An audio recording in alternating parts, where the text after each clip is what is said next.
Et voilà. Merci de nous avoir rejoints pour nos 10 ans. Non, c'est pas la bonne slide. Merci de nous avoir rejoints ce soir pour la conférence qui va parler des déchets, de la gestion des déchets et du traitement des déchets. Alors, j'ai pris ma petite feuille parce que les chiffres, je ne les connais pas par cœur, mais je les trouvais quand même assez étonnants, ou voilà, peut-être pas pertinents, mais en tout cas assez étonnants. Et sur un rapport de l'ADEME, donc là, ce sont les chiffres par contre de 2018, mais qui apparemment sont à peu près les mêmes en 2021, on a 342 millions de tonnes de déchets produits en France par an. Donc voilà, vous avez la même réaction que moi, c'est assez énorme. Alors ça, évidemment, ce ne sont pas que les déchets ménagers, ce sont les déchets qui sont liés à l'industrie, les déchets, beaucoup d'ailleurs, qui sont liés aux constructions, et puis les déchets des ménages. Donc, de la même façon, moi, je me suis fait cette remarque pendant la période de confinement, pendant le Covid, où j'ai trouvé que, finalement, comme on restait à la maison, on générait beaucoup de déchets. Et là, ça m'a percuté. Je me suis dit, c'est pas possible, il faut faire quelque chose. Et donc, j'ai fait de mon mieux pour faire du vrac, pour faire ce genre de choses, en tout cas en ce qui concerne les déchets ménagers. Mais les déchets, c'est pas uniquement ça, évidemment. Les déchets, c'est également les déchets électroniques, les déchets médicamenteux, sur lesquels nous, on travaille beaucoup à la Fondation, qu'il faut traiter, sont aussi les déchets dangereux, ou par exemple les déchets radioactifs. Voilà. Donc ce soir, on parlera majoritairement des déchets ménagers, il me semble. Voilà. Et à savoir qu'en termes de déchets ménagers en France, par habitant, c'est à peu près 580 kilos par an. Voilà, de déchets. Alors pour nous parler de ces déchets, alors que faisons-nous de ces déchets évidemment ? Comment traiter ces déchets, les envoyer ailleurs peut-être, les enfouir dans le sol, ou peut-être les brûler. Voilà. Et ce soir, pour en savoir plus sur le traitement de ces déchets, comment traiter ces déchets, eh bien, nous avons la chance d'accueillir Yann Brunet, doctorant à l'Université de Lyon, ça c'est sûr, École urbaine de Lyon. Voilà, merci beaucoup Yann. Spécialiste en histoire, évidemment en environnement, des villes et sociétés, puisque aujourd'hui, nous parlerons des déchets, du traitement de ces déchets au travers de l'exemple de la ville de Lyon notamment. Voilà. Merci beaucoup Yann d'être avec nous. Bonjour à tous, merci pour l'invitation là, pour un peu discuter de tout ça et avoir un peu de temps justement pour développer et échanger. Pour revenir d'abord donc sur le premier point finalement qui a été abordé dans l'introduction, c'est qu'effectivement ce dont on va parler dans cette présentation-là, en fait, ça concerne une part assez faible de la production totale de déchets, parce que la production des déchets, en termes de quantité, c'est essentiellement des déchets industriels, beaucoup de construction, mais activités d'extraction. Vraiment, les déchets ménagers, c'est quelques pourcents. Si on est à 5%, c'est exceptionnel. On est vraiment sur une part infime en fait de la production de déchets. C'est toujours bon aussi de rappeler de quoi on parle en termes de proportion, je pense, en termes côté production, côté consommation, même si les deux ne sont pas totalement dissociables, mais c'est toujours bon de poser un peu ces deux aspects. Donc, dans cette présentation, en fait, je vais essayer de montrer que les déchets, la gestion des déchets ménagers, en fait, a toujours débordé les territoires qui les produisaient. Essayer de voir comment les sociétés ont essayé d'y faire face, comment elles les ont gérées, à travers différents exemples, du plus ancien, en tout cas pour la période contemporaine, justement, début XXe siècle, et puis pour finir aussi sur quelque chose de plus contemporain, avec la question du recyclage qui a souvent été montrée comme l'une des solutions, en tout cas pour réduire la production de déchets. Donc on va aussi essayer de pondérer les discours qui peuvent être associés au recyclage, pour encore une fois montrer que même si on essaye en tout cas de gérer et de rendre invisible cette production de déchets, finalement on déporte très souvent la nuisance d'un autre élément, d'un élément à un autre, ou alors d'un espace à un autre. Donc ça pose effectivement aussi bien sûr des problèmes, des enjeux d'équité, de justice socio-spatiale, environnementale, mais il ne sera pas forcément question ici ce soir, mais c'est forcément intégré. Le premier élément qui, on va dire la façon d'appréhender cette question de la gestion des déchets, c'est une méthode qu'on appelle l'approche métabolique. On parle de métabolisme urbain. Donc, comme vous le voyez sur cette diapo à gauche, on a un schéma boîte noire, modèle boîte noire très, très simplifié. En gros, on voit là qu'une ville, peu importe la ville, pour se développer, finalement, elle consomme de l'énergie, des matières premières, et en aval, elle émet des gaz à effet de serre, elle produit des déchets, des eaux usées, etc. Et donc ça, cette façon de voir l'emploi de la matière, ça permet aussi de réfléchir en termes en tout cas en termes de quantité aussi produite et de se rendre compte en fait comment, on va dire sur quelle base matérielle repose le développement des agglomérations urbaines en particulier.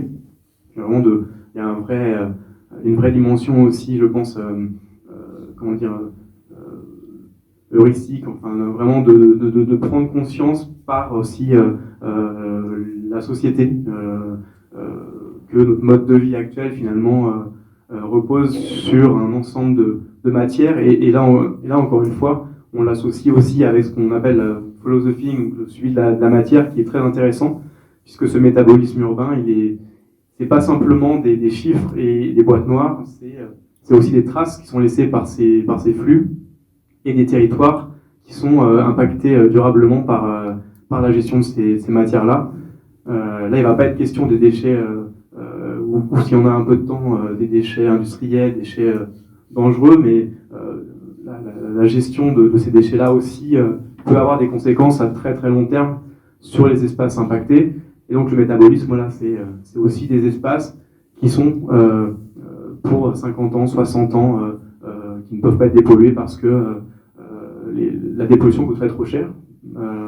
Et on est sur des espaces abandonnés, des espaces déchets, qui sont plus valorisables. Donc ça, c'est une méthode en fait qui est très intéressante, méthode philosophique, qui est proposée donc par Ian Cook. Et d'ailleurs, il a créé un site avec plusieurs objets du quotidien aussi, avec cette méthode-là, où en fait, il nous décrit de la production à la consommation, le chemin parcouru par cet élément, ce produit anodin, en s'arrêtant à chaque fois sur les espaces touchés. Par exemple, pour la papaye, ça va être les plantations, par exemple, mais aussi les personnes qui sont directes, donc les ouvriers des plantations, dans les centres logistiques, etc., et qui sont aussi plus ou moins impactés avec, en plus, quand on lit dans ces articles-là, avec l'intérêt de citer personnellement les personnes concernées directement avec un prénom. Donc il y a vraiment aussi une dimension très concrète qui permet peut-être aussi de prendre conscience de la réalité matérielle en fait, de notre quotidien. Parce qu'on ne peut pas y penser tout le temps, mais je pense effectivement cette façon de penser le développement urbain et nos modes de vie est assez intéressante. Et donc pour reprendre c'est-à-dire la manière dont les sociétés urbaines ont géré leurs déchets, de manière générale, ce qu'on appelle le principe du out of sight, out of mind, donc cette idée que finalement, ce qu'on ne voit pas n'existe pas, et donc on va avoir tendance à mettre à la marge et à la périphérie la production de nos déchets, donc notamment voilà, dans des sites de carrière, d'anciennes carrières, dans des lawns, par exemple des anciennes lawns qu'on va emblayer. Donc on va essayer en tout cas de faire en sorte que le déchet ne soit plus visible. Alors plus visible pour la majorité des gens parce que effectivement on aura toujours des communautés, des personnes qui vont être impactées par cette façon de faire, puisque on a des personnes qui vivent à côté des sites de décharge, des incinérateurs. Donc on n'est jamais on n'a jamais rendu totalement invisible pour tout le monde finalement cette gestion des déchets. Et donc ça pose la question de la justice justement environnementale. Mais de manière générale, les sociétés urbaines ont toujours essayé de mettre à la marge justement leurs déchets. Et un point important vraiment de basculement aussi sur, on va dire, l'invention du déchet, comme l'appelle justement une chercheuse Sabine Barnes, où en fait, au XIXe siècle, on avait en particulier tout un ensemble d'acteurs, de relations ville, campagne, industrie, qui tendaient vers une circularité des matières, que ce soit des matières justement produites par les ménages et qui étaient réemployées par les industriels, que ce soit les eaux, les chiffons. Et donc le chiffonnier était une figure vraiment essentielle de ce métabolisme urbain qui permettait en fait un réemploi. Donc il y avait d'un côté l'aspect, on va dire, économique. Ça a vraiment été un acteur économique important du développement industriel. Et puis côté sanitaire aussi, puisqu'il permettait donc d'assainir, en tout cas de collecter les déchets donc, qui étaient régulièrement déposés dans les baquets dans les rues. Et donc voilà, cet opérateur-là, cet acteur-là essentiel va progressivement disparaître des centres urbains pour des raisons justement de salubrité. Les bureaux d'hygiène en particulier vont progressivement considérer que les dépôts de chiffons qui exploitent justement les chiffonniers ne doivent plus être exploités au cœur des villes, qui seraient à l'origine donc, de nuisances. Et donc on voit par exemple, en tout cas dans la ville de Lyon que j'ai pu voir, que des dépôts de chiffons, on les comptait sur les doigts d'une main, fin 19e, début 20e, du fait même voilà, de cette volonté d'exurbaniser, de les mettre à la marge, ces dépôts de chiffons, et en plus donc, dans des quartiers les moins viabilisés, donc de Lyon en l'occurrence. Mais à partir du moment où vous avez ces acteurs-là essentiels de la récupération et de la valorisation, vous vous retrouvez avec un gisement voilà, la création d'un gisement abandonné et qui doit être, à partir de ce moment-là, donc, en tout cas, évacué, alors soit en décharge, soit incinéré. Et vraiment, on voit une concordance quand même, notamment pour le cas lyonnais, début 20e, on décide de modifier totalement le schéma de gestion des déchets et de construire une installation d'incinération, et justement la disparition de cet ancien modèle de gestion, puisque le déchet n'existait pas, entre guillemets. Le déchet, y a aucune matière est un déchet en soi, mais le déchet, c'est une matière qui, dans un contexte donné, à une époque donnée, ne trouve pas preneur, n'a pas de valeur par conséquent, mais cela évolue vraiment en fonction du contexte historique, contexte régional. Vous pouvez avoir des acteurs qui vont trouver intérêt à récupérer certaines matières, mais dans une autre région, une autre agglomération, ça peut ne pas être le cas. Donc c'est vraiment très contextuel, il n'y a pas de déchets en soi. Donc ça, voilà, c'est un premier point sur on va dire, l'apparition du déchet, l'invention du déchet, pour vraiment se rappeler que on n'a pas vraiment de déchets en soi, mais que c'est très lié en fait à des dimensions sanitaires historiquement situées, à des contextes industriels aussi, les acteurs qui peuvent ou non récupérer ces déchets-là. Donc il y a effectivement la dimension technologique avec ça. Et donc là, je m'arrête un petit peu sur justement voilà, pourquoi, où est-ce qu'on a mis ces déchets-là à la marge, comme je l'ai dit à Lyon, donc dans le quartier de Gerland, que vous voyez le stade de Gerland, stade de foot de Gerland sur la photographie aérienne, et également donc l'usine d'incinération qui est ici, donc avec la tour de refroidissement, et donc là le stade, des usines, des jardins ouvriers, des lawns ici. Et donc on a décidé en fait depuis début 20e d'implanter cette installation d'incinération sur ces terrains-là, puisqu'ils avaient été acquis 20 ans avant que l'usine soit construite pour plusieurs raisons financières notamment. Mais très rapidement, ce quartier-là, ce quartier de la Mouche, on parle souvent de derrière les voûtes, parce qu'on a le chemin de fer, comme vous le voyez, qui coupe en fait l'agglomération. Pour mettre derrière les voûtes, à la marge, ces installations-là, que ce soit les industries d'ailleurs, hein, on a beaucoup d'industries dans ces quartiers-là, et on a donc les installations sanitaires également. Un quartier qui est en plus très peu viabilisé, on voit on a encore des lawns, et c'est aussi pour ça qu'on a pu un certain temps remblayer les lawns parce qu'on n'avait pas d'espace pour mettre ces déchets-là. Donc on a toujours essayé de mettre à la marge, de faire disparaître au maximum, en tout cas rendre invisible cette gestion des déchets, même si elle ne l'est pas totalement, comme on l'a dit tout à l'heure. Donc voilà, à Lyon en tout cas, on l'a mis dans cet espace-là pour plusieurs raisons, mais pour des raisons aussi... on se rend compte que ce territoire-là, en fait, il est très fonctionnel pour l'agglomération, puisque on a l'usine à gaz, par exemple, de la compagnie du gaz de Lyon, qui est installée aussi dans ce quartier-là. On a des relations très concrètes entre l'usine d'incinération et justement la compagnie du gaz, avec des contrats d'alimentation, de fourniture d'électricité, par exemple. Donc on a un territoire qui est très fonctionnel. On aura le port Édouard Herriot également dans cet espace-là. Donc voilà, c'est un espace qu'on peut connoter en tout cas fonctionnel et qui sert finalement au développement, au métabolisme urbain de l'agglomération lyonnaise. Et on voit d'ailleurs que là on est donc sur ce site à Gerland. On a une deuxième phase où dans les années 50-60, on va avoir une autre usine qui va être vraiment très très proche. Et en fait, on va avoir actuellement l'usine de Gerland aussi qui est à quelques centaines de mètres du fait même justement des relations avec très concrètes, les câbles avec les autres acteurs de ce quartier-là.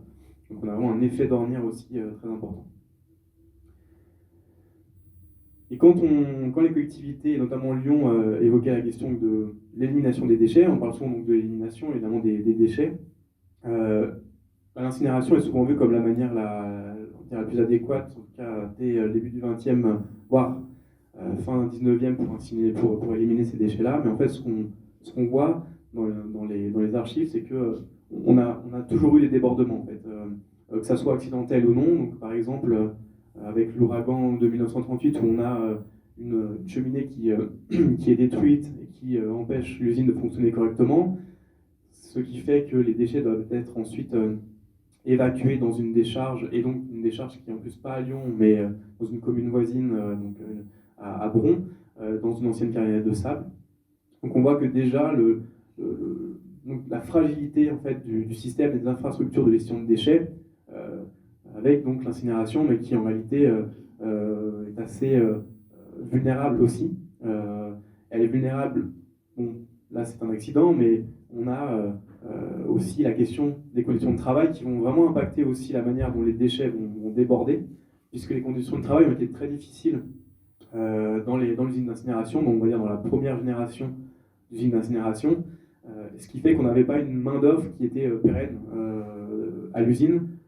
L'usine ne fonctionne pas correctement, et une usine qui ne fonctionne pas correctement, elle se dégrade très rapidement. On est aussi obligé par conséquent de gérer, d'évacuer une partie des déchets en fait dans d'autres espaces, que ça soit justement dans d'autres communes ou aussi comme on peut sur une parcelle qui est près du Rhône. On voit ça c'est tiré donc d'un article de journal en bas. On voit les deux cheminées de l'usine d'incinération et donc un tas d'ordures parce que l'usine n'est pas capable en fait d'incinérer la totalité des déchets produits par la ville, puisque l'usine ne fonctionne pas correctement.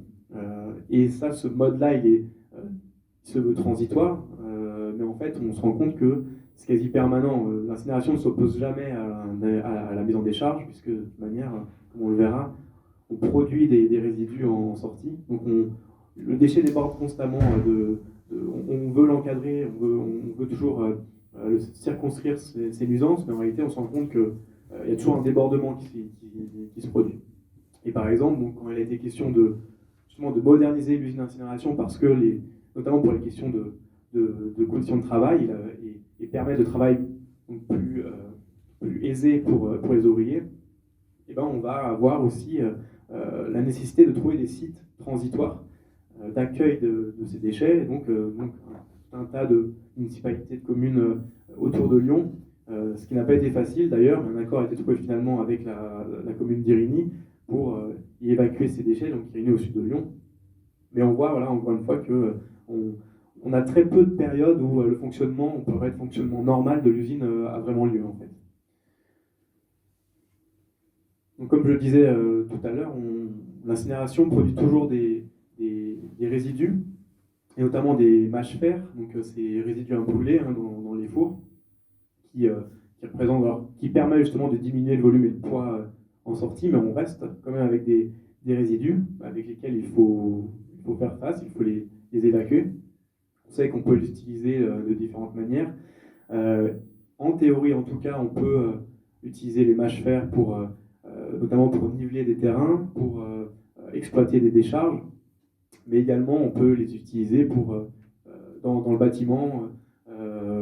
Mais on voit bien que, même si théoriquement on le voit dans les archives, qu'on nous parle de la valorisation possible des mâches-fer, on a même un atelier qui est accolé à l'usine pour valoriser les mâches-fer.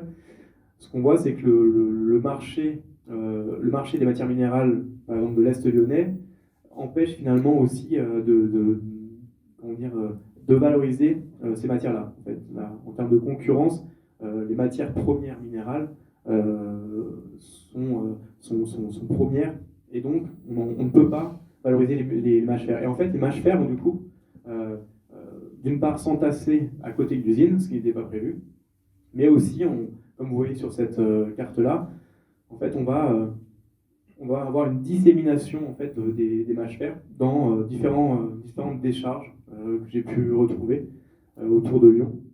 Donc on n'est pas du tout sur une gestion autonome locale, hein. On est sur des espaces, déjà à ce moment-là, la gestion des déchets, l'assainissement de la ville repose sur des espaces extérieurs à la ville de Lyon, et notamment Francheville, Tardy, Lisieux, etc.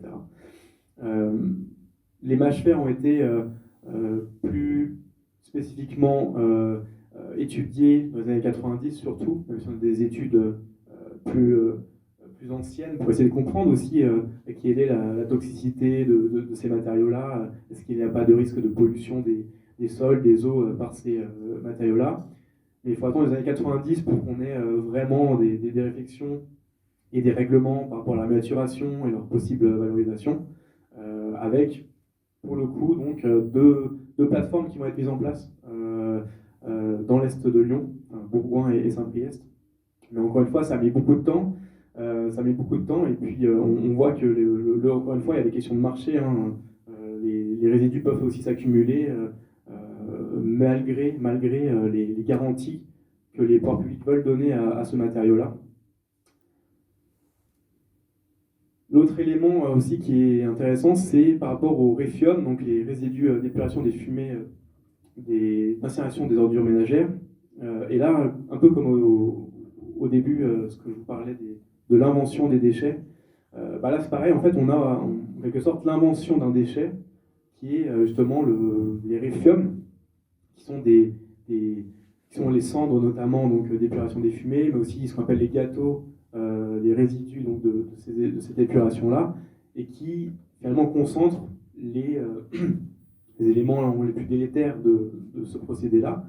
Ça vient donc d'un texte de 1986 qui imposait certaines normes de rejet, puisqu'avant 1986, on n'avait pas de normes, notamment sur l'acide chlorhydrique, les métaux lourds par rapport à ces installations-là. Donc il faut attendre vraiment 1986, ce qui est quand même relativement tardif, pour imposer donc, aux exploitants donc, de se mettre aux normes, ce qui veut dire pour la ville le Grand Lyon, dans ce cas particulier, la prochaine génération d'usines d'incinération, c'est-à-dire au début des années 90.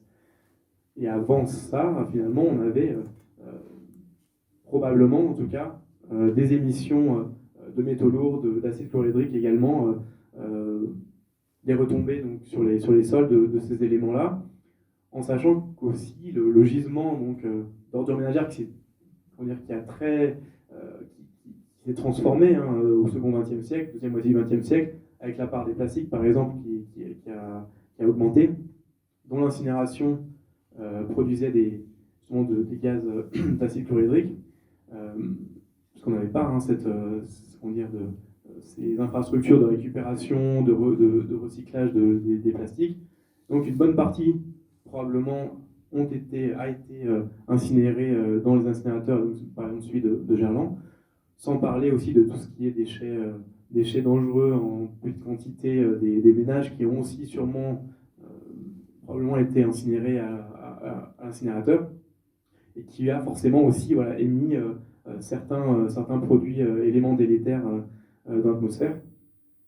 Et donc on se retrouve par ce texte-là finalement avec un autre problème, donc on le concentre dans un résidu d'épuration. Et là, ce qui est intéressant, c'est que ces résidus-là, en fait, ils peuvent pas être traités de n'importe quelle manière, parce qu'ils, comme on l'a dit, ils contiennent des éléments potentiellement toxiques. Et ils doivent être gérés dans des installations particulières, des installations, des charges de classe 1. Et donc on se retrouve finalement, d'un côté, en entrée, on avait des déchets ménagers, qu'on pouvait considérer comme en tout cas peu dangereux, et puis on se retrouve après l'incinération avec des déchets dangereux. Sauf que ce passage-là, cette transformation-là, elle va avoir un impact aussi géographique, puisque dans l'agglomération lyonnaise, dans la région même plus largement, on n'a jamais réussi à avoir un site de décharge de classe 1, notamment aussi parce que il y a eu des scandales de mauvaise gestion de décharge, et on a toujours eu un refus systématique des populations pour créer des sites de classe 1. Et donc, on se retrouve avec cette production résiduelle à gérer et qui doit donc trouver un site adapté. Et ces sites-là sont donc situés à plusieurs centaines de kilomètres, notamment donc, à Bellegarde, qui est l'unique site de classe 1 dans la partie sud de la France. Quasiment tous les sites de classe 1 sont dans la moitié nord de la France. Voire même, donc, on a une partie qui part aussi en Allemagne, dans les mines de sel, puisque les mines de sel, de nombreuses municipalités et communes envoient en fait aussi ces résidus-là en mine de sel. C'est considéré comme, alors depuis cette année, je ne suis plus sûr que ça soit considéré comme de la valorisation, mais ça a pendant très longtemps été pensé comme de la valorisation, parce que ça permettait de stabiliser, le remblaiement permet de stabiliser ces galeries, ces mines de sel en Allemagne, et donc ça fait très très longtemps qu'on envoie ces résidus-là, donc à plusieurs centaines de kilomètres. Donc finalement, la gestion des déchets à Lyon, puis donc Couroli, Grand Lyon, on est passé un modèle qui s'est voulu en tout cas circulaire, 19e, début 20e, à un modèle qui a cherché en tout cas à éliminer le déchet. En fait, on est dans l'invention du déchet, et ce déchet-là, progressivement, s'est retrouvé finalement aussi de plus en plus éloigné aussi. On a créé en quelque sorte du déchet dangereux, on a dû le gérer dans des espaces éloignés, avec les mâches fer qui sont considérés comme moins dangereux et qui ont pu être gérés plus localement, et puis les déchets les plus dangereux qui sont gérés à plusieurs centaines de kilomètres. Et finalement, le point intéressant, il me semble, de cette étude métabolisme philosophique, justement, c'est de se rendre compte finalement que la gestion des déchets à l'échelle d'une grande agglomération comme Lyon et le Grand Lyon, qu'on pourrait penser comme quelque chose de réglé finalement. Le problème a été réglé par 2 incinérateurs en particulier, qui rend invisible finalement la gestion des déchets. On met son sac dans la poubelle le soir, le matin, le déchet, la poubelle a disparu, le ramassage se fait très tôt pour ennuyer personne. Les poubelles sont faites d'une matière de telle sorte qu'elles fassent le moins de bruit possible. Tout un système est pensé aussi pour permettre l'invisibilisation de ce déchet-là. Et ce qu'on se rend compte finalement, c'est plutôt qu'on l'a déplacé dans d'autres espaces qui potentiellement aussi impactent d'autres communautés, d'autres populations sur lesquelles repose l'assainissement de la ville de Lyon et de l'agglomération du Grand Lyon. Donc il me semble que c'est aussi une manière de montrer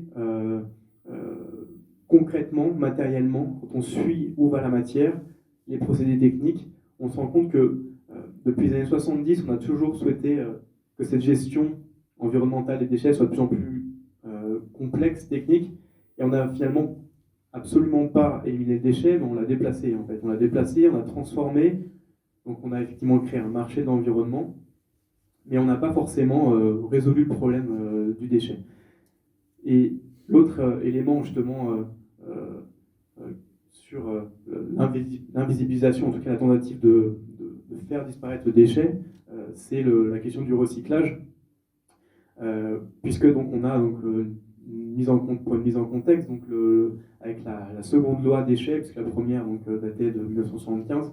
Avec cette loi, on a la création des éco-organismes, où finalement l'idée c'est que les producteurs de déchets, ceux qui mettent sur le marché les emballages, etc., payent le coût qu'implique la mise en place d'une collecte sélective, donc le coût supplémentaire qu'implique cette collecte sélective, par 1 centime sur chaque produit mis en vente. Et ce qu'il faut voir aussi quand même, c'est que ces industriels-là, qui sont très souvent, et ils sont souvent à l'origine on va dire, de cette manière finalement de penser la gestion des déchets, on les retrouvait déjà dans les années 70, lorsqu'il était question de mettre en place des premières opérations pilotes de recyclage. Des années 70, on a par exemple l'association Progrès Environnement, avec notamment à sa tête un certain Antoine Riboud, qui était donc Danone, Gervais, etc., on va dire les plus gros agro-industriels qui étaient vraiment, on va dire, à la manœuvre de ces opérations-là, pour permettre le recyclage, puisque le recyclage, ça a quand même été le moyen, en tout cas pour les industriels, en particulier de l'agroalimentaire, de poursuivre ce modèle de production via les emballages, sans vraiment justement le remettre en question, notamment dans la question de la consigne en particulier. Les verriers, par exemple, sont parvenus dès les années 70 à inciter la mise en place du recyclage plutôt que la consigne. On pourrait en reparler si vous voulez, mais ça c'est très lié à la question donc le développement, la transformation du mode d'alimentation avec les supermarchés, etc., et du libre-service. Mais en tout cas, tous ces projets-là de recyclage, de collecte sélective, quand on regarde dans les archives, on a les industriels, agro-industriels sont jamais très loin, et parfois même ce sont eux qui font les rapports pour les pouvoirs publics pour leur faire des propositions en la matière, ce qui évidemment pose question sur les intentions aussi, et sur les possibilités finalement de renversement de la dynamique actuelle sur la production de déchets, puisque le recyclage, en tout cas d'après les chiffres qu'on peut voir, ne renverse pas véritablement la tendance de façon très marquante. Et pourtant, donc, on continue à être dans cette dynamique, hein, puisque depuis peu, on a la collecte simplifiée.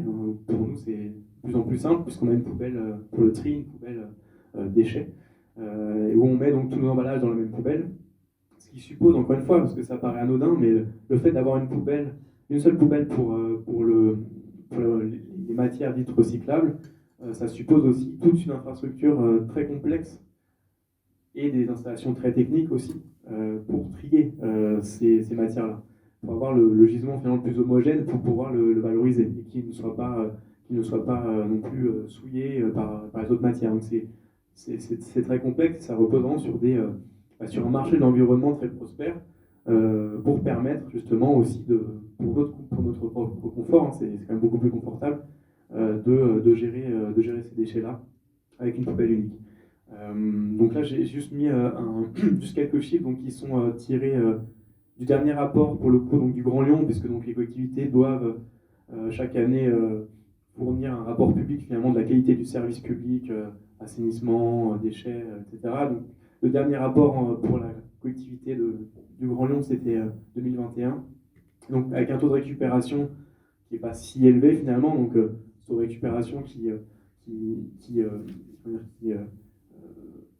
se rapporte en fait par exemple, sur la production de carton, production de verre produite, qu'est-ce qui a été finalement diverti de la filière élimination normale. Et on voit aussi que du point de vue du refus de tri est encore très très important quand même. Donc ça c'est ce qui arrive en tri et qui repart finalement en incinération ou en décharge, essentiellement en incinération pour Lyon et un petit peu en décharge. Et on voit que sur ce qui est donc dit recyclé, vous avez quand même un tiers qui après repart donc en filière élimination. Donc après mâche fer, etc. Donc ce modèle-là, on a quand même beaucoup de marge aussi. il n'est pas forcément évident, puisque derrière des chiffres, des objectifs qu'on donne de récupération pour différentes matières, se cachent des marchés de matières premières. Comment rendre concurrente des matières secondaires face à ces matières premières, finalement, c'est pas forcément évident. Ça dépend des matières. Il y a des matières qui sont plus facilement dites recyclables. Les procédés industriels des verriers, par exemple, fait que finalement, on a, même avant, par exemple, dès les années 70 et même avant, l'emploi de calcin, donc ce verre broyé, dans la production courante. Mais on a d'autres productions où l'intégration de la matière secondaire dans le procédé industriel du produit habituel est beaucoup plus complexe. Et donc ça suppose des infrastructures, notamment là pour le plastique, pour le papier aussi, justement sur lequel je reviendrai tout à l'heure, qui sont très complexes et qui multiplient aussi l'entropie matérielle. Donc, comme je disais, l'intérêt pour moi, c'est aussi de montrer, de suivre la matière. Et en fait, ce rapport annuel du Grand Lyon nous permet de savoir approximativement, en tout cas, où partent nos déchets. Et notamment, on peut voir, par exemple, que pour le verre, le carton, on a quand même une dissémination importante de ces matières secondaires-là, que ce soit en France ou à l'étranger. Hein. On a beaucoup d'envois aussi en Italie, en particulier. L'Italie a été vraiment aussi un pays très important qui a été en matière de valorisation, de récupération, un pays qui a reçu énormément d'autres pays, comme l'a montré notamment un économiste, Gérard Bertolini, si ça vous intéresse, qui a beaucoup écrit sur les déchets et qui est du coup de ce point de vue-là très très intéressant. Et on voit vraiment qu'il y a énormément de flux aussi de ces matières secondaires-là. Et donc notamment, voilà, localement, régionalement, mais quand même aussi une partie qui part à l'étranger. Donc il y a un marché aussi de la matière secondaire. Donc l'exemple dont je parlais tout à l'heure, donc on avait le verre, le calcin, qui était un procédé assez, on va dire, aisé de récupération, puisque les industriels eux-mêmes l'utilisaient déjà avant même qu'on ait des incitations dites environnementales ou même économiques. On a d'autres types de matières qui sont beaucoup moins adaptées à la récupération et qui supposent des étapes industrielles de purification, etc., beaucoup plus développées. Donc, par exemple, pour le papier, qui nous paraît être un papier carton et qui nous paraît être des matières anodines, on ne peut pas en faire ce qu'on veut. Déjà, il n'y a pas un papier, vous avez une cinquantaine de types de papier différents, et encore probablement plus. Papier glacé, papier, etc. Enfin, on n'a pas un type de papier. À chaque type de papier correspond à un type de traitement. Et ce qu'on voit, c'est que ces traitements-là, alors ils mobilisent des produits chimiques, évidemment, parce qu'il faut enlever les encres qui sont en plus parfois plus difficilement, qui sont plus difficilement éliminables, en tout cas, de la matière qu'on veut récupérer. De par les procédés, les technologies d'impression qui ont évolué, qui rendent plus difficile donc cette récupération. Et donc ça suppose forcément aussi des usines de production de produits chimiques. Et également, en aval, donc des boues aussi qui sont produites, évidemment, des boues issues donc de cette valorisation et du désancrage, qui doivent être aussi valorisées, qui peuvent plus ou moins être valorisées. Encore une fois, on revient sur le même problème. Est-ce que cette matière-là, elle peut faire concurrence à d'autres produits déjà, matières premières utilisées dans ce secteur-là, que ce soit la valorisation agricole notamment, ou est-ce que finalement on va se retrouver avec des résidus qui ne trouvent pas de marché, qui vont devoir se retrouver en décharge. Et on a eu, dans les années justement 90, on trouve des rapports et des discussions sur aussi quelle est la toxicité potentielle de ces boues-là, puisqu'elles récupèrent aussi des encres, des produits de glaçage de magazines, etc. Est-ce que finalement on n'est pas aussi en train de créer un autre déchet dangereux? Donc on a des réflexions comme ça sur la valorisation des boues. Et donc pour toujours garder en tête cette difficulté aussi, l'intérêt pour le procédé technique en fait très concrètement et matériel qu'implique chaque chaque valorisation, parce qu'on parle du recyclage très souvent, et ça paraît assez simple, mais en réalité derrière on a tout. On a une infrastructure très complexe, des industriels, une industrie du recyclage, c'est une industrie comme une autre, ça produit des déchets. Peut-être que vous serez capable de me donner un nom peut-être d'industrie qui ne produit pas du tout de déchets. J'en ai pas en tête, l'industrie produit des déchets, c'est comme ça. Et alors sauf, on pourrait parler effectivement de l'écologie industrielle où on a les tentatives de symbiose industrielle qui peut réduire effectivement cette production de déchets. Mais probablement que cela n'a pas du tout été assez pensé d'ailleurs. Mais l'industrie du recyclage produit une quantité importante aussi de déchets. Et le problème, en tout cas pour le citoyen, il me semble, c'est que le recyclage empêche aussi d'avoir une idée claire sur notre impact matériel de notre consommation, notre production de déchets, puisque ça part dans des filières, on ne sait pas vraiment où ça va. Là, le rapport nous dit approximativement quels sont les acteurs, en tout cas la première étape de récupération de ces résidus-là, mais après, où est-ce que partent ces déchets-là? Est-ce qu'ils sont valorisés vraiment? Est-ce que finalement on n'a pas de marché, ils partent finalement à l'élimination? C'est très compliqué, il faudrait suivre derrière le camion quasiment pour savoir vraiment où est-ce que ça part. Donc vraiment toujours, je pense, avoir en tête, resituer géographiquement et matériellement qu'est-ce que implique le recyclage pour peut-être éviter aussi de penser que, en tout cas, que cette solution serait en tout cas magique et permettrait de résoudre la problématique de production de déchets, même si encore une fois la part des ménages n'est pas du tout la part majoritaire de production de déchets, même si on focalise en général là-dessus. En tout cas, ça pose question, en tout cas, de ces discours depuis les années 70 qu'on retrouve dans les archives sur la solution va être technologique, on a les technologies propres, etc. Polytech, par exemple, ce salon de l'environnement ne s'est jamais aussi bien porté depuis que ces salons environnementaux ont été créés.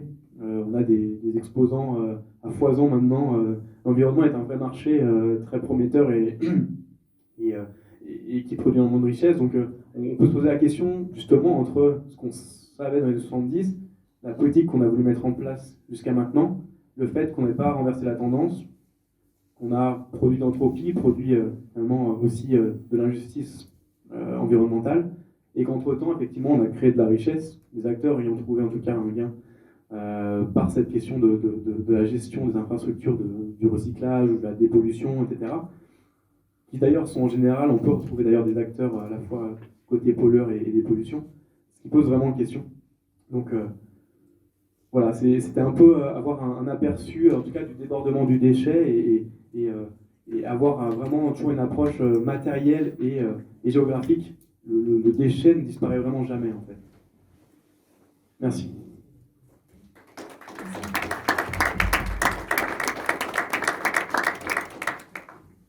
Merci beaucoup, Yann. Je ne sais pas si on peut mettre la lumière. Je ne sais pas si Stéphane est parti.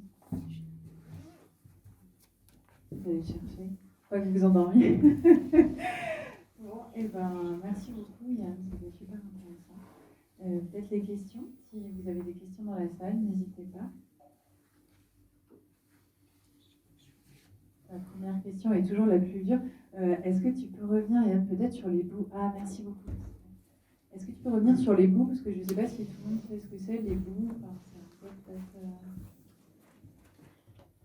Donc les bouts, en fait, c'est ces matières qui vont rester pour enlever l'encre des magazines, des journaux, pour pouvoir ensuite récupérer cette pâte. On a une pâte qu'on va récupérer, une boue qu'on veut justement, la partie encre, celui qu'on veut éliminer, avec les produits chimiques qui ont permis d'éliminer ça. Et donc cette boue-là, elle est résiduelle, elle est issue donc, du procédé de désancrage. Et donc c'est un déchet du désancrage en fait.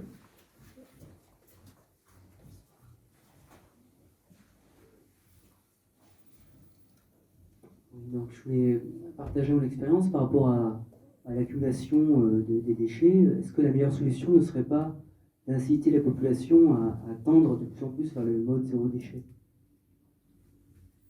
Oui, bah, de toute façon, vous avez raison. Le problème, c'est que la question de la prévention, euh, elle a jamais été première dans les politiques publiques de gestion de déchets. Moi, je pense aussi, justement, le problème, c'est qu'on focalise sur le recyclage, on focalise sur, dernièrement, donc, la consigne des bouteilles plastiques, sans parfois on sache vraiment ce qu'implique cette consigne-là. Mais on n'est jamais sur de la prévention, en tout cas en termes de moyens, on ne met pas autant de moyens sur les politiques de recyclage que sur les politiques dites de prévention. Et effectivement, l'idéal, ça serait effectivement de ne pas produire ces déchets, donc de repenser les pratiques de consommation pour l'individu, mais même globalement, ce qui permettrait par exemple de ne pas avoir autant d'emballage, ça serait une politique non pas de déchets, mais une politique d'aménagement du territoire qui permettrait par exemple de sauvegarder les terres agricoles près des agglomérations pour avoir un système alimentaire beaucoup plus local qui permettrait de diminuer l'emballage, enfin, tout ce qui est logistique qui consomme énormément d'emballage. Donc repenser en fait le système qui a produit le déchet plutôt que effectivement penser la politique du déchet qui l'accepte en fait. Effectivement, si on a une politique de déchets, c'est qu'on l'a accepté et que on va pas l'éliminer justement comme on l'a fait. Si je peux me permettre, moi personnellement, je fais mes courses dans un magasin de vrac, donc j'amène mes emballages vides que je pars en arrivant, et du coup, je génère aucune poubelle. Et j'en profite d'ailleurs pour faire un peu de pub. C'est un magasin qui s'appelle Gramme et Kilogramme qui est sur Valence et qui, pour moi, représente l'avenir. Donc j'aimerais vraiment que ce magasin se développe et que les gens acceptent de soutenir ce genre d'enseigne. Voilà, merci.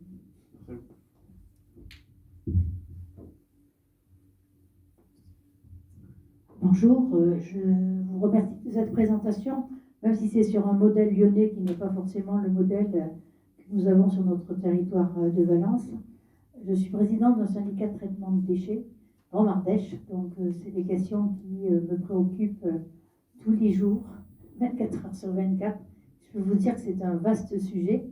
Donc déjà, je suis en accord avec vous sur la focalisation de la production de déchets, qui est souvent à l'adresse des ménages, mais alors je ne suis pas tout à fait d'accord avec votre pourcentage, mais globalement, les ménages produisent 15% de l'ensemble des déchets, alors que le monde industriel en produit 85%. Pour autant, effectivement, on met tous des choses dans notre poubelle, on est tous concernés par cette problématique, et je fais souvent des réunions publiques dans les communes, parce qu'on essaye de faire évoluer les modes de collecte, et je dis toujours que le meilleur déchet, c'est celui qu'on ne produit pas. Donc quand on ne produit pas, on ne consomme pas, on ne le traite pas et en même temps il ne coûte rien à la société. Mais c'est une évolution de mentalité qu'il faut absolument que tout le monde prenne à son compte, parce qu'on est quand même à titre individuel, tous producteurs de déchets, et tendre vers le zéro déchet, c'est effectivement quelque chose d'hyper vertueux, mais vraiment ça relève de l'individuel et chacun devrait savoir comment il peut éventuellement faire pour réduire ses déchets. Alors tout repose sur notre mode de consommation, effectivement. La crise sanitaire a malheureusement fait évoluer les choses, pas forcément dans le bon sens, puisqu'il y a quand même eu pas mal de consommations qui se sont faites via les réseaux sociaux, donc par des commandes Internet, avec une surproduction de cartons, choses comme ça qu'on avait moins. Effectivement, il y a la consommation plus locale qui pourrait permettre d'éviter d'acheter certains produits emballés et voire suremballés. Ça, c'est valable pour certaines consommations, malheureusement pas pour tout, parce qu'on a quand même un développement de supermarchés, d'hypermarchés qui ne favorisent pas justement l'achat avec des produits directement à la main. Donc c'est l'évolution de notre consommation, de notre société qui a fait qu'aujourd'hui on est dans une production d'emballage de plus en plus importante et de déchets forcément par votre conséquence. Sur les chiffres qui nous concernent, nous, sur notre territoire, on s'est quand même un petit peu amélioré par rapport à 2019 par rapport à 2022, puisqu'on est sur notre territoire et en tant que gestionnaire de sites de traitement à analyser tout ce qu'on produit. Donc effectivement, par habitant et par an, au moins sur la poubelle grise, donc, ce qui pose problème, on est passé de 239 kg par an et par habitant à 214, donc il y a une évolution. Mais dedans, il y a encore beaucoup trop de choses qui pourraient aller sur la récupération via la collecte sélective. Moi, je ne suis pas tout à fait d'accord. Alors, effectivement, vous avez l'air de dire que l'intégralité de tout ce qu'on produit finalement est producteur de déchets. Quel que soit le mode de traitement, à un moment donné, on a un déchet ultime, ben, il faut bien faire quelque chose. Et que si on avait vraiment zéro déchet partout, ben, on n'aurait plus de problème. On n'aurait pas à collecter on n'aurait pas collecté les déchets, on n'aurait pas à les traiter. Alors sur notre territoire, il n'y a pas d'incinération, donc on n'a pas la problématique de ce que vous avez évoqué tout à l'heure, mais on a fait d'autres choix sur des modes de traitement pour extraire les parties des biodéchets, parce qu'il y a encore trop de personnes qui ne font pas suffisamment attention ou qui n'ont pas aussi la possibilité de faire du compostage individuel ou même collectif. Donc il faut extraire cette partie de biodéchets. Donc on le fait via nos centres de traitement qui permettent et qui permettent de faire un compost de qualité certaine, puisque nos agriculteurs aujourd'hui s'en servent et trouvent qu'on n'en produit pas assez. Et après, sur la sélective, effectivement, on doit s'améliorer. Et moi, j'invite toutes celles et ceux qui sont ici, puisque je présume que vous êtes du bassin valentinois ou au moins dans la couronne un peu élargie du valentinois. On a des centres de traitement qu'il faut visiter, parce que moi, je pense qu'on s'améliore quand on va voir les centres de traitement et quand on voit un petit peu tout ce qu'on y met et surtout toutes les erreurs. En fait, c'est les erreurs de tout ce qu'on peut mettre dans une poubelle, tout ce qu'on doit traiter par la suite, qui fait que l'exemple fait qu'on devient plus vertueux. Et quand on rentre chez soi et qu'on regarde ce qu'on met dans sa poubelle, je pense que là, on se dit, j'ai encore du travail à faire. Donc oui, la gestion des déchets est un vaste sujet. Il faut qu'on vraiment on se prenne par la main les uns et les autres, parce que outre les problématiques de traitement, outre qu'il restera toujours des déchets ultimes, c'est que ça coûte de l'argent, beaucoup d'argent à la société, et vous, aux contribuables que vous êtes. Et c'est tout ça qu'il faut essayer de maîtriser. Et je répète, et je le redis, le meilleur déchet, c'est celui qu'on ne produit pas. Merci. Effectivement, on parle des déchets ménagers, mais Yann, peut-être que j'aille chercher l'autre question. Tu parlais d'industrie écologique, c'est ça? Comment ça se passe au niveau de l'industrie?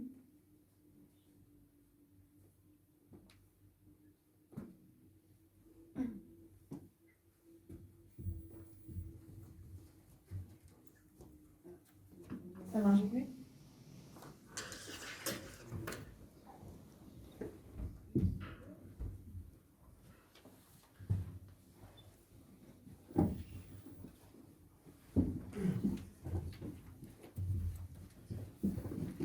Oui, sur les questions d'industrie, là je parlais justement du marché de l'environnement qui s'est beaucoup développé et qui finalement on a retrouvé les grands acteurs de l'environnement, surtout en France, ils sont bien connus, et c'est depuis ils sont plus ou moins anciens, mais en tout cas on retrouve les mêmes, que ce soit finalement sur toutes les questions d'environnement urbain, assainissement, déchets, on va avoir les mêmes, qui ont après mangé les petits, on va dire, au fur et à mesure dans les années 70-80, et qui aujourd'hui forment ces grands groupes de l'environnement. Et effectivement, quand on voit dans les archives par rapport au salon Polytech, qui est aussi un indicateur de cette activité florissante dans ces années-là, on est parti de quelques exposants à vraiment des salons bien fournis, et en même temps que ça pose effectivement question, en sachant qu'on ne parvient pas forcément à retourner la tendance, pourtant justement en favorisant aussi un marché, le développement d'un marché de l'environnement, et effectivement qui paye aussi, comme vous l'avez dit, qui paye finalement ces questions d'environnement, d'assainissement, de gestion des déchets.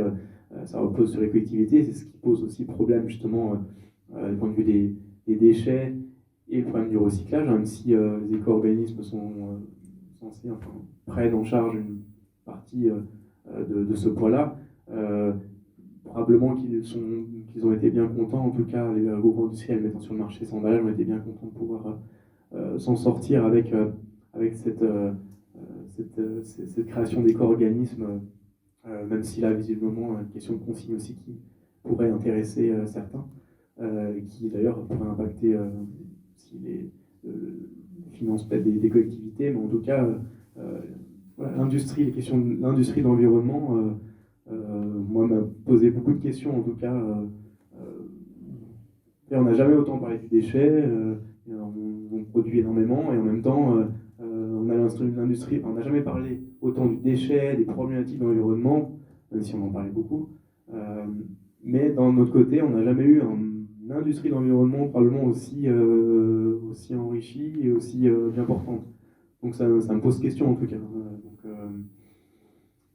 Parce qu'on voit effectivement que les politiques mises en place pour gérer la question des déchets ou de l'assainissement, pollution de l'air, pollution de l'eau, reposent effectivement sur des solutions qui se veulent techniques, complexes, sans véritablement repenser le système urbain dans son ensemble, qui empêcherait la production de ces pollutions-là et donc éviterait aussi la nécessité d'épurer finalement.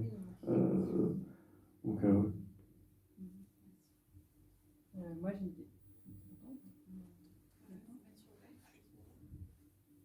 Voilà. Est-ce que, tu as été l'exemple de Lyon, est-ce que dans le monde occidental, on a des exemples un peu plus vertueux de grosses agglomérations qui géreraient mieux leurs déchets que Lyon par exemple, en Allemagne, j'ai l'impression que le tri est beaucoup plus développé. Est-ce que c'est une grosse différence au final Je sais que, sans l'avoir beaucoup vu et approfondi, je crois que dans les pays nordiques, effectivement, on a aussi des politiques qui sont peut-être plus efficaces en la matière, mais même l'Allemagne, c'est vrai que l'Allemagne, quand on voit en tout cas notamment à l'échelle justement de l'Europe et dans les politiques environnementales de l'Europe, a parfois été l'élément qui a voulu pousser pour des réglementations ou des politiques beaucoup plus avec des objectifs plus sérieux en matière de gestion de déchets, etc. Est-ce que vraiment ils ont en tout cas trouvé la solution ou ils sont plus vertueux? D'après les archives que j'ai pu voir, je sais que on a eu beaucoup d'envois de déchets France-Allemagne, d'Allemagne vers la France aussi, et que les groupes écologistes allemands ont d'ailleurs mis en avant pour soulever le problème. Le problème aussi, c'est que quand vous avez un pays comme l'Allemagne, effectivement, notamment dans les années 90, qui avait une politique beaucoup plus volontariste en matière de récupération de déchets, ça crée aussi des potentiels entre les pays voisins, et ça peut avoir des impacts sur les voisins en fait, et créer des flux en fait. On crée des flux parce que aussi les marchés finalement de récupération de matières secondaires sont pas adaptés aux objectifs qui ont été fixés, ou à la récupération qui a eu un énorme succès dès les années 90 par exemple en Allemagne, mais finalement on s'est retrouvé par exemple avec le fait d'avoir tellement récupéré de matières secondaires, notamment le papier, que ça a eu un impact sur le marché du papier, qui a eu un impact aussi sur les acteurs de récupération du papier en France, et qui a entraîné aussi, par la baisse en tout cas par le fait que le papier récupéré n'était plus économiquement en tout cas rentable, n'était plus ne pouvait plus faire face vraiment à la matière première. On se retrouvait avec des déchets finalement. Donc on avait toujours aussi le problème de bien concorder effectivement les politiques entre les différents pays, parce qu'on peut avoir des impacts dans les autres pays à proximité. Donc c'est vraiment, je pense aussi au niveau européen, un travail d'équipe, parce qu'on peut pas, même si l'Allemagne peut-être effectivement ont pu montrer en tout cas un volontarisme plus important, on voit quand même que ça a eu des impacts aussi ailleurs, et pas forcément les bons impacts. Donc s'il n'y a pas de coordination, même si on a une bonne politique, ça se répercute ailleurs. Donc,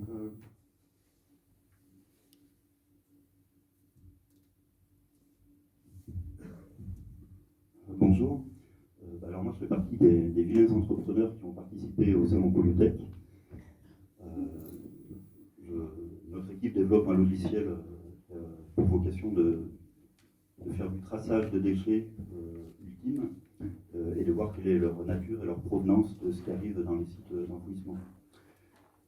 Donc je voulais apporter deux observations par rapport à ça. La première d'entre elles, c'est que tous les acteurs de ce monde-là ne sont pas des acteurs qui cherchent à faire de l'argent sur de l'environnement. Il peut y avoir une démarche vertueuse, notamment là, pour ce qui concerne j'espère qu'elle est vertueuse.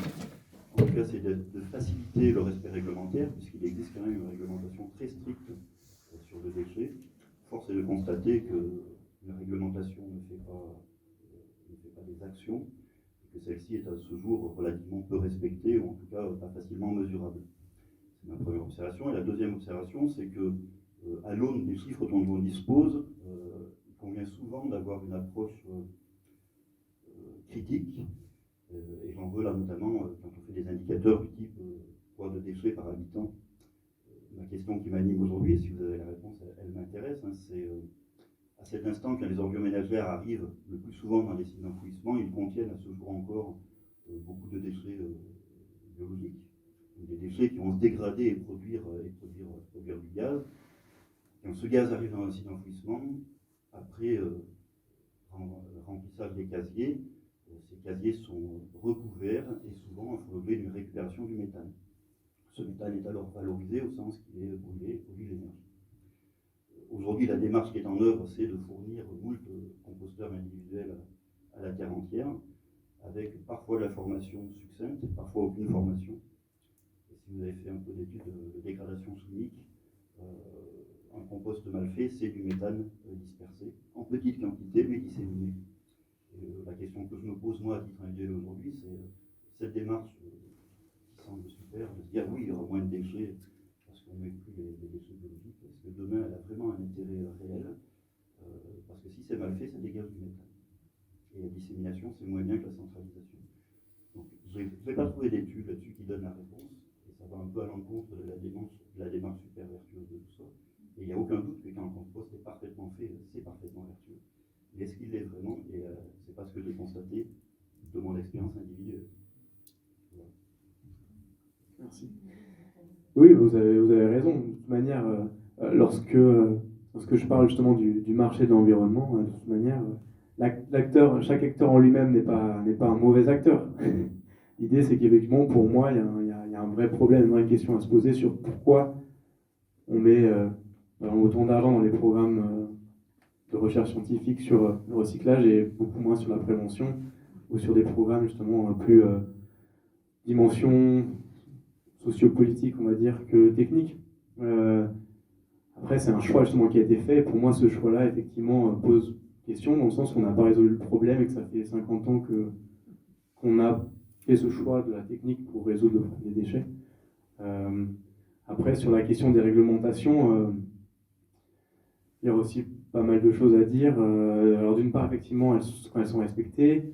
D'autre part, comment elles sont produites, qui les produit. C'est en soi déjà politique. Qui les produit, quels sont les acteurs derrière qui les produisent, les questions des seuils, pourquoi on fixe des tels seuils.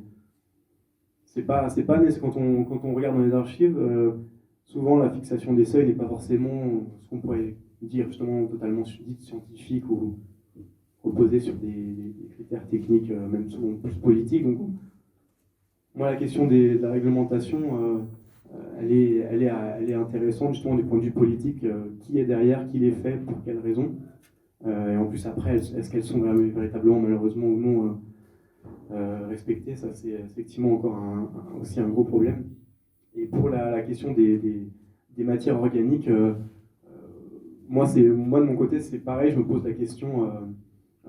parce qu'effectivement, les procédés, j'ai l'impression que ça déborde, comme je disais, un peu tout le temps. On a la théorie et très souvent, c'est beaucoup plus compliqué dans la pratique. Le compost, effectivement, un gisement peut aussi très facilement être souillé, non valorisable. Est-ce que vraiment le marché du compost, en tout cas, moi, pour le Grand Lyon, je me pose la question, est-ce que le marché du compost urbain peut vraiment être valorisé dans quel marché? Est-ce que le marché est on va dire, prêt, ou en tout cas adéquat? Est-ce qu'il peut permettre en tout cas à cette manière secondaire de s'imposer? Est-ce que Parce que pour l'instant, ce qu'on voit, nous, c'est on a des plateformes qui ont récupéré ces matières organiques-là, et après, on ne sait pas, enfin, moi en tout cas, je n'ai pas réussi à savoir où ça allait exactement, qui vraiment l'utilisait. Et là, encore une fois, dans la question du compost, on a, comme pour les poux, la question des éléments, quel taux d'éléments, quel seuil pour quel type d'éléments délétères, métaux lourds, etc. Il y a beaucoup de questions qui se posent aussi en ce moment sur justement est-ce qu'on ne va pas polluer des sols en remettant, en voulant nécessairement, systématiquement ce retour au sol de matière, que ce soit des bouts d'épuration ou des déchets organiques. Ça me pose question et effectivement, je n'ai pas forcément la réponse, en tout cas, sur où est-ce que ça va exactement. Moi, ça m'intéresserait de savoir exactement qui les reprend, que ce soit de la plateforme de compostage jusqu'à l'agriculteur qui l'utilise. Je ne sais pas. Simplement que votre interrogation m'interpelle. Parce que s'il faut pas bien, si la collecte sélective de ce que vous avez dit tout à l'heure n'est pas forcément très vertueuse, si le compost serait pas bien, qu'est-ce qu'on fait de l'intégralité des déchets qui sont produits aujourd'hui? Donc il faut bien trouver des solutions et la loi vous oblige aujourd'hui, puisque les obligations pour les collectivités, c'est déjà de réduire l'enfouissement de 50% à l'horizon de 2025. Et la feuille de route régionale, dont Lyon fait partie, c'est de tendre vers zéro enfouissement en 2030. Comment on fait pour arriver à faire tout ça si finalement on trouve qu'aucun mode de traitement, quel qu'il soit, est vertueux? Il y a forcément, quoi qu'on fasse, de l'ultime qu'il va falloir gérer. Donc moi, je vous écoute, je vous dis qu'est-ce qu'on fait. Moi, je suis présidente d'un syndicat de traitement de déchets, je dis qu'est-ce que je vais faire des déchets? Moi, ce qui me dérange effectivement dans cette, on va dire, dans cette façon de voir la question des problèmes, c'est qu'effectivement, les crises des déchets, on parle de crise des déchets déjà dans les années 70, il y a une crise des déchets, peut-être même avant, on a l'impression. Et en fait, les politiques publiques ont toujours été faites dans l'urgence. On a toujours dit c'est l'urgence. Ça fait 50 ans qu'on dit il y a l'urgence des déchets. Et à mes yeux, la question de l'urgence a empêché en tout cas de se poser pour réfléchir vraiment sur les problématiques pour éviter la production de déchets. Et à favoriser pour des orientations politiques de solutions techniques. Solutions techniques, et effectivement, quand on lance un programme de recherche technologique, on va probablement avoir des résultats plus facilement. Dans l'urgence, probablement que la question de la solution technique est plus pertinente, peut sembler plus pertinente. Sauf que ça fait 50 ans qu'on gère les déchets dans l'urgence. Moi, c'est ça qui me pose question aussi. Je ne voudrais quand même pas monopoliser le débat, je pense qu'il y a d'autres personnes qui ont des choses à dire, mais je peux vous assurer que la technique aujourd'hui c'est un vrai sujet, parce que les collectivités, on est obligé de toute façon, quel que soit le mode de traitement qu'on adopte, qu'il soit en conformité avec la législation. Donc c'est souvent des installations classées, donc on a des normes et on est obligé de s'y référer. La problématique, c'est que les normes, elles évoluent plus vite que les collectivités sont en capacité de réaliser un équipement entre le moment où il est décidé, le moment où il est construit et le moment où il est mis en service. Ça veut dire que les normes vont plus vite que ce qu'on est en capacité, nous, de réaliser. Ça veut dire qu'une fois que c'est fait, on nous dit la norme, elle n'est plus la même, il faut faire des travaux à nouveau pour transformer, remettre aux normes, et c'est sans fin. Donc, à quel moment ceux qui font les normes sont véritablement en capacité de savoir ce qu'ils préconisent? Parce que moi, je voudrais bien savoir, à l'échelle nationale, même ceux qui font certaines lois, qui sont souvent... il y a des études qui sont faites, c'est des études qui sont faites par des techniciens. Est-ce que ces techniciens vont sur les terrains, vont dans les entreprises, vont dans les centres de traitement pour voir ce qui se passe réellement? Parce que j'ai vraiment l'impression qu'il y a une partie de ceux qui amènent à la décision qui sont complètement déconnectés de la réalité. Et nous, on est à la base, sur le terrain, à faire. Et je peux vous assurer que ce n'est pas du tout la même chose. Oui, non, mais je suis totalement d'accord là-dessus. Moi, c'est pareil, ce que je vois continuellement qu'à Lyonnais, c'est que l'incinération, pour l'incinération en particulier, on a des textes, mais c'est impossible de les appliquer dans l'immédiat. Il faut plusieurs années. Donc, moi, effectivement, je me pose aussi la question forcément de ce fonctionnement par norme. Il y a une temporalité de la norme, une temporalité de l'infrastructure, avec des investissements sur des dizaines d'années. Comment on fait? Et est-ce que c'est pris en compte? Probablement que vous soulevez une question aussi importante, évidemment. Je ne suis pas en contact direct avec ces personnes-là, mais effectivement, il y a probablement des connexions entre des réalités de terrain, des réalités effectivement, production de normes qui ne sont pas forcément adaptées.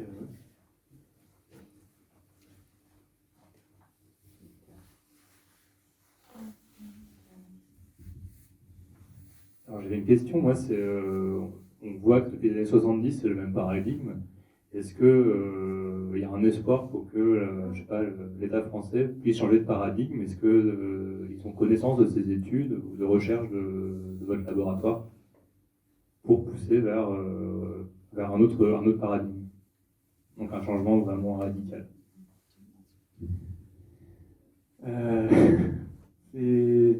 C'est sûr que c'est... quand on fait des études sur la question des déchets, sciences humaines, mais pas seulement, c'est sûr qu'on peut vite être dépité, en tout cas, de la lenteur, en tout cas, de l'évolution des politiques mises en place, des alertes, forcément. Alors, c'est pas que la question des déchets, mais la question de l'environnement en général. Et c'est vrai qu'il y a aussi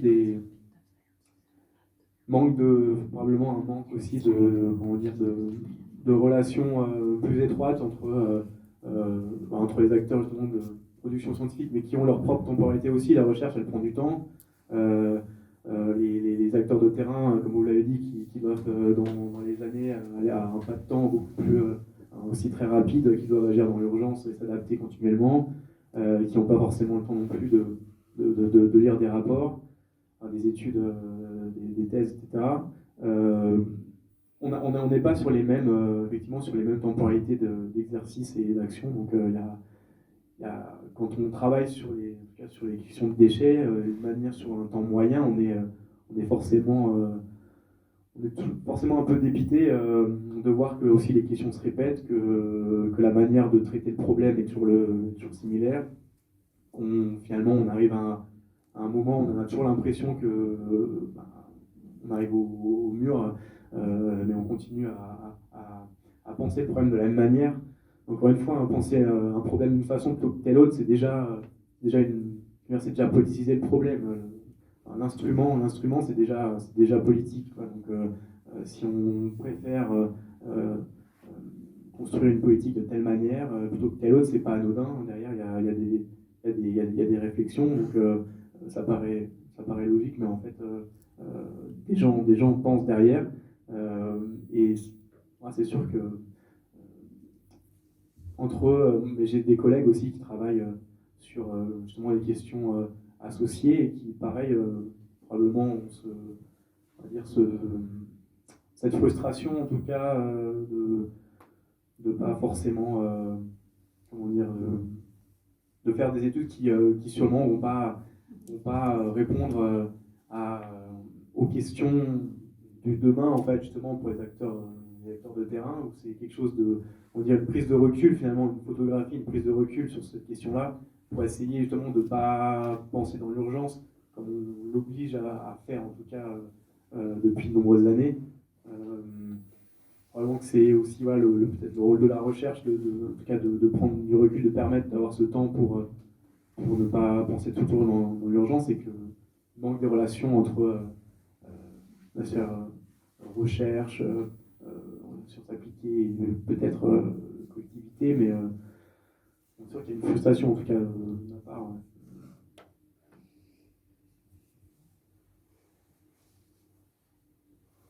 Dernière question. Bonsoir, merci pour votre intervention. J'ai entendu beaucoup de questions sur cette thématique des déchets. Est-ce que finalement toutes ces questions ne se résumeraient pas par la mise en question du système technico-capitaliste qui, depuis la révolution industrielle, en prenant le toujours plus et en associant ça à une démographie galopante, aboutit à une production vertigineuse qui ne trouvera pas sa résolution dans des solutions techniques. est-ce que ce n'est pas la mise en cause de ce système capitalistique qui est la seule solution pour arriver à trouver une issue? Merci pour votre question. C'est sûr que, encore une fois, comme moi, de ce que je vois, pour être très simpliste, ces questions d'environnement, et puis sur 50 ans, questions d'environnement, et la manière dont on a voulu résoudre cette question-là en s'appuyant sur des acteurs bien particuliers en tout cas, qui ne remet pas forcément en question les modes qui ont été mis en place depuis les années 60, parce qu'on a parlé justement tout à l'heure de la consommation, mais l'emballage, par exemple, la question de l'emballage, il explose dans les années 60 avec cette transformation finalement des mondes urbains, périurbanisation, automobile, supermarché aussi, qui se développe aussi en périphérie, supermarché, donc libre-service. Qui dit libre-service dit emballage, puisqu'il faut se démarquer en quelques secondes du concurrent pour le client. Il faut montrer que l'aliment est en bonne, est bien conditionné, etc.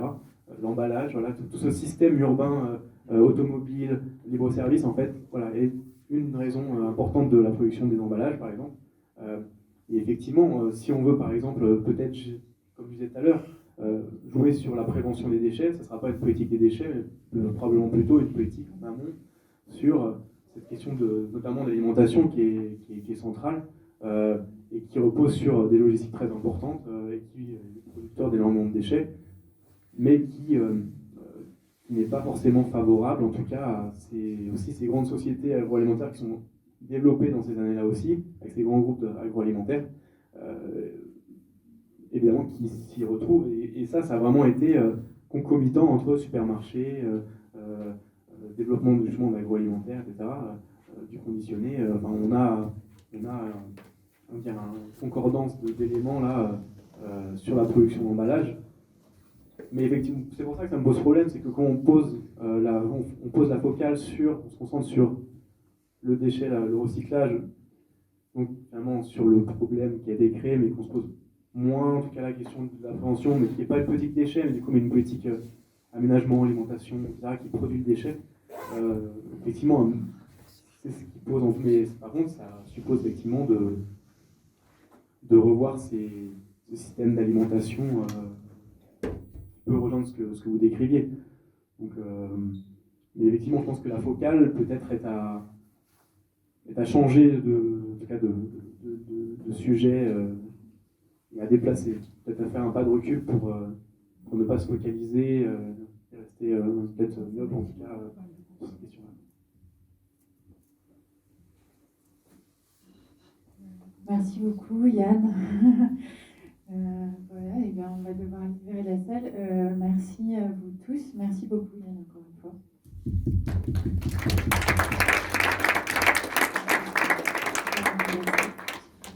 Des petites slides.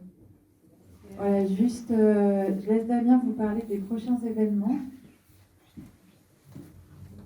Merci. Alors le prochain événement, ça aura lieu le 23 mai, dans 13 jours, au café associatif Le Cause Toujours, Vieux Gaston Ray, donc une institution culturelle à Valence. Donc on va vous parler cette fois-ci de micro-organismes, de microbiote intestinal, comment les bactéries sont nos alliés et nos amis, avec un chercheur en microbiologie, Vincent Tardy. Il va faire une expérimentation et vous parler de ces micro-organismes. Et donc ça, c'est le 23 mai.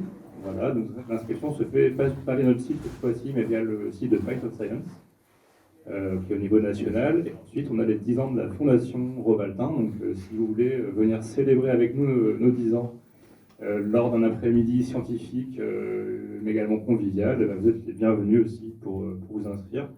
Vous aurez toutes ces informations sur le site de la Fondation Rovaltin. Voilà, donc vous attendons nombreuses et nombreux sur cet événement. Il y aura une soirée karaoké juste après. Et puis je vous souhaite une très bonne soirée. Je vous remercie d'avoir été avec nous et je vous dis au mois prochain. Au revoir.